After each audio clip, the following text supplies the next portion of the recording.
गांव का वो आंगन आज वो वीरान है और मुझे पुकार रहा है। चलिए आज अपने गांव के आंगन से आपका परिचय कराती हूँ। मेरे शादी का मंडप 4 बांस की कंची आम के पल्लव से बंधी हुई, 2 रंगा हुआ पीढ़ा, इसी स्थान पर 7 फेरे हुए, सिंदूरदान हुआ और 2 प्राणी एक रिश्ते में बंध गए।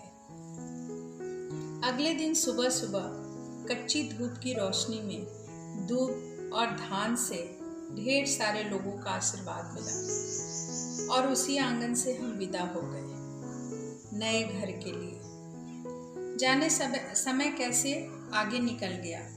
फिर से जनेऊ का कार्यक्रम आया। एक पुत्र ने माँ से भिक्षाम देही कहकर गले में जनेऊ लगाया और ब्राह्मण बन गया इसी आंगन में। बाबा का 75 साल पूरा हुआ तो उनका जन्मदिन बहुत धूमधाम से मनाया गया। आंगन सजा, कुर्सी टेबल लगे, भोज हुआ। सभी लोग को नीचे बैठाकर पत्तल में खाना खिलाया गया। आपको याद दिला दूं, ठंड के मौसम में इसी छुट्टियों में हमने बाबा के साथ शतरंज खेलना सीखा था।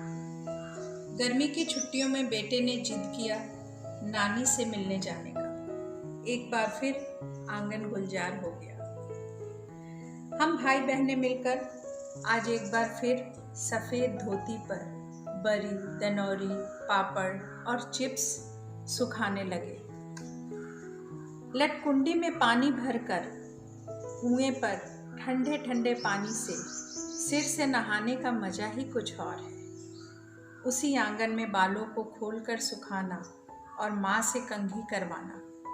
याद आ गया बचपन में शाम होते ही आंगन में तुलसी के स्थान पर दिया रखना और अगरबत्ती जलाना। हमने अपने गुड़िए गुड्डे की शादी भी इसी आंगन से की थी, लेकिन आज वो आंगन वीरान है।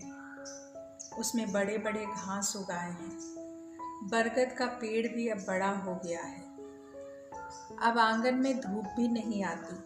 कुआं भी सूख सा गया है, जैसे कह रहा हो मुझे फिर से गुलजार करो। जीवन शैली को बरकरार रखने के लिए हम सबको आंगन को बचाए रखना बहुत ज़रूरी है।